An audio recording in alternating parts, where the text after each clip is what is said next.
வணக்கம். நான் உங்கள் ஜெயா. இன்றைக்கி நம்ம இந்த வீடியோவில் ஏஇ ஹாஸ்மேன் எழுதின த கார்பெண்டர்ஸ் சன் இந்த போமோடைய சமரியை பார்க்கலாம் வாங்க. இது அவர் எழுதின ஷ்ராப்ஷயர் லேட்லேருந்து ஒரு பகுதி தான் கார்பெண்டர்ஸ் சன்.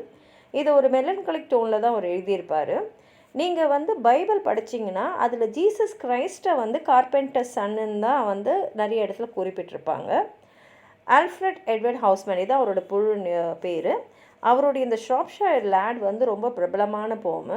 இதில் கார்பெண்டர்ஸ் சன்னில் ஒரு நிறைய இமேஜரியை ஜீசஸ் கிரைஸ்ட்டை அதுவும் அவருடைய கடைசி நிமிடங்களை சொல்கிறதுக்காக, அதாவது அவர் சிலுவையில் அரைஞ்ச அந்த கடைசி நேரங்களை சொல்கிறதுக்காக யூஸ் பண்ணியிருக்காரு. ஹாஸ்மேனை பார்த்தீங்கன்னா அவர் ரொம்ப கடவுள் பக்தியோடு தான் அவங்க அம்மாவுடைய இறப்பு வரைக்கும் இருந்திருக்காரு. அதுலேயும் அவங்க அம்மாவுக்கு ஒரு வியாதி அவங்க மரணப்படுக்கையில் இருக்கும் போது அவர் தொடர்ந்து கடவுளை வேண்டிக்கிட்டே இருந்தார், எங்கள் அம்மா உயிரோடு இருக்கணும்னு. ஆனால் அவருக்கு 12 வயசு இருக்கும் போதே அவங்க இறந்துட்டாங்க.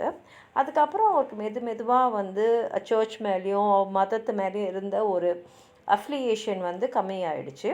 இப்போ பைபிள் படித்து பார்த்தோன்னா ஜீசஸோடைய ஹியூமன் ஃபாதரான செயின்ட் ஜோசஃபை அவருடைய ப்ரொஃபஷன் கார்பெண்டர்னு தெரியுது. அதனால தான் ஜீசஸ் கிரைஸ்ட்டை நிறைய இடத்துல அவங்க கார்பெண்டர்ஸ் சன்னு குறிப்பிட்டிருக்காங்க.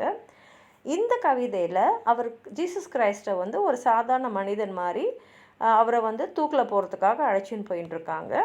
அப்போது இவர், அதாவது அந்த போயம் எழுதுகிறவர் ஃபஸ்ட் பர்சனில், அதாவது கடவுள் மாதிரி இருந்து பேசுகிற மாதிரி தான் இந்த கவிதை அவர் எழுதியிருக்காரு. முதல் ஸ்டான்ஸாவிலேயே அவர் இந்த சென்ட்ரல் தீமை இன்ட்ரடியூஸ் பண்ணிடுறாரு. அவர் சொல்கிறாரு, fare you well for ill fare I live lads and I will டைன்னு சொல்லிட்டு கிரைஸ்ட் அவரை சுற்றி இருக்கிறவங்க கிட்ட சொல்கிற மாதிரி இருக்குது. இந்த 2 வரிகளையும் அவர் கடைசி ஸ்டான்ஸாவிலையும் சொல்லியிருக்காரு. ஏன்னா பைபிளில் என்ன சொல்லியிருக்காங்கன்னா, கடவுள் மனித இனத்தை காப்பாற்றுறதுக்காக தான் அவர் சிலுவையில் அடைக்கப்பட்டார் அப்படின்னு. இதில் அவர் என்ன சொல்கிறாருன்னா, ஜீசஸே அவரோட முடிவை விரும்பவில்லை அப்படின்ற மாதிரி சட்டாரிக்கில் தான் எழுதியிருக்காரு. ஏன்னா இப்போ அவர் ஒரு கார்பெண்டர்ஸ் சன், கடவுளோடைய மகனாக அவர் இதில் எழுதலை. அப்போது என்ன பண்ணுறாருன்னா, கிரைஸ்டோட வேலைகள் அவர் என்ன செஞ்சாரோ அதெல்லாம் வீணாக தானே போச்சு. அப்போது அவர் இதில் அவருக்கு சர்ச் மேலே இருந்த அந்த ஒரு ரிக்ரெட்டையும் இதில் ரொம்ப அருமையாக வெளியில் காட்டுறாரு. 2ஆம் ஸ்டான்ஸில் பார்த்தீங்கன்னா, கிரைஸ்டே அவருடைய முடிவை ஒரு மிஸ்ஃபார்ச்சூன் சொல்கிற மாதிரி தான் எழுதியிருக்காரு.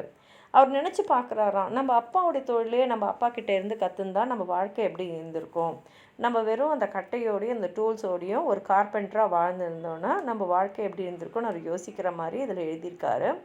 ஏன்னா அவர் மத போதகராக மாறினதுனால தானே இந்த முடிவு அப்படின்னு பார்க்கும்போது ஹாஸ்மேன் அதுக்கப்புறம் கிரைஸ்ட் 2 பேருமே அவங்களோட ஃபேட்டை ரிக்ரெட் பண்ணுற மாதிரியும், நம்ம வேறு பாதையில் போயிருந்தால் எவ்வளோ நல்லா இருந்திருக்கும் அப்படின்னு சொல்லும் போது ஹாஸ்மேனும் வேறு ஒரு பாதைனா ஏத்திசம் நோக்கி தான் போயிருக்கிற மாதிரி எழுதியிருக்காரு. இப்போ 3rd ஸ்டான்ஸால் பார்த்தீங்கன்னா, கிரைஸ்டே நான் பேசாமல் ஒரு கார்பெண்டராகவே இருந்திருக்கலாம், இப்போ அனுபவிக்கிற அந்த வழி எனக்கு இல்லாமல் இருந்திருக்கும் அப்படின்னு சொல்கிறாரு. 4th ஸ்டான்ஸால் கிரைஸ்ட் அவரோட ஃபாலோவர்ஸ் கிட்ட பேசுகிறாரு.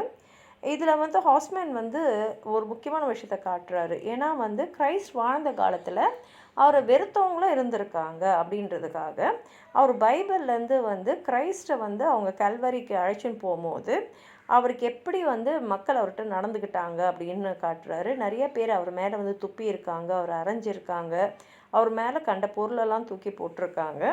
அதனால் அவர் இறக்க அழைச்சின்னு போகும்போது அவரை பிடிக்காதவும் நிறைய பேர் அவங்க சுற்றி இருந்தாங்கன்றது பைபிளில் இருக்குன்றது இங்கே காட்டுறாரு. அதனால் கிரைஸ்டுக்கே ஒருவேளை நம்ம செஞ்ச நிறைய செயல்கள் நம்ம எதிர்பார்த்த விளைவை தரலையோ அப்படின்ற ஒரு டவுட்டும் அவர் மனசில் இருக்குது அப்படின்றதும் ஹாஸ்மேன் இங்கே சொல்லியிருக்காரு. 5வது ஸ்டான்ஸில் ஹாஸ்மேன் கிரைஸ்ட்டை அவங்க சிலுவையில் ஆணி அடித்து அரைக்கிறாங்க. அப்போ அந்த பைபிள் சொல்லுது, அவரை அந்த ஸ்கல்ன்ற இடத்துல எடுத்துன்னு அவர் குரூசிஃபை பண்ணும்போது அவர் கூட இன்னும் 2 பேர் அவங்க தவறு செஞ்சவங்க, திருடர்கள். ஒருத்தர் அவரோடது வலது பக்கத்துலையும் இன்னொருத்தர் அவருடைய இடது பக்கத்துலேயும் அவங்க இந்த சிலுவையில் ஏற்றுறாங்க. இப்போ 3 பேருமே இறக்க தான் போகிறாங்க. ஆனால் 3 பேருமே செஞ்ச தவறுகள் வேறு வேறு. அப்போ கிரைஸ்ட் வந்து அவருடைய நண்பர்களை பார்த்துட்டு நீங்கள் ஒரு சாதாரண மனித வாழ்க்கையை வாழுங்க அப்படின்னு சொல்லிட்டு கிறிஸ்டியன் ஃபேத் என்ன சொல்லுதுன்னா, உங்களுக்கு எது நல்லது எது சரின்னு தோணுதோ அதை மட்டும் வாழ்க்கையில் சொல்லுங்கள் செய்யுங்க அப்படின்றது தான் சொல்லுது.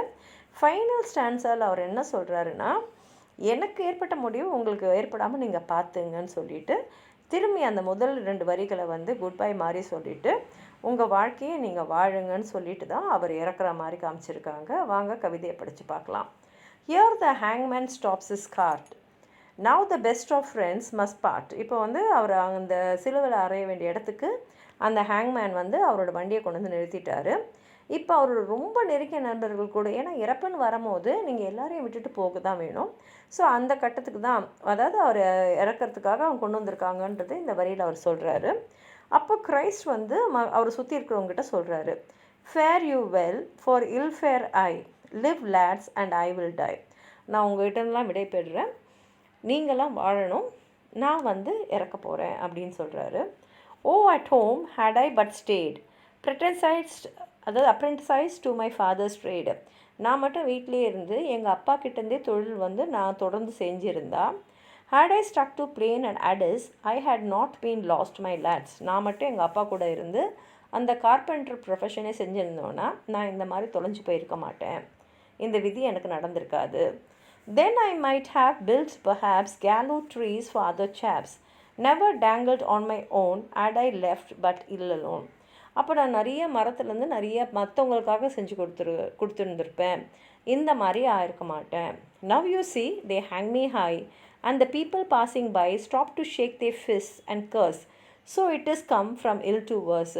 ஆனால் இப்போ பாருங்கள், என்னை வந்து இந்த உயரத்துலேருந்து தொங்க விட போகிறாங்க, என்னை தாண்டி போகிற மக்கள்லாம் வந்து என்னை வந்து சபிக்க போகிறாங்க. அதனால் வந்து இல் டு வர்ஸ்னால் இன்னும் மோசமான நிலைமைக்கு தான் நான் வந்து தள்ளப்பட்டிருக்கேன் அப்படின்னு அவர் சொல்கிறாரு. Here hang high and right and left two poor fellows hang for theft. இங்கே நான் வந்து அந்த சிலுவையில் வந்து ஹேங் ஆகிட்டுருக்கும் போது என்னோடய வலதுலேயும் இடத்துலையும் வந்து 2 பேரும் வந்து அதே மாதிரி தான் வந்து அவங்களும் சிலுவையில் ஏற்றப்பட போகிறாங்க.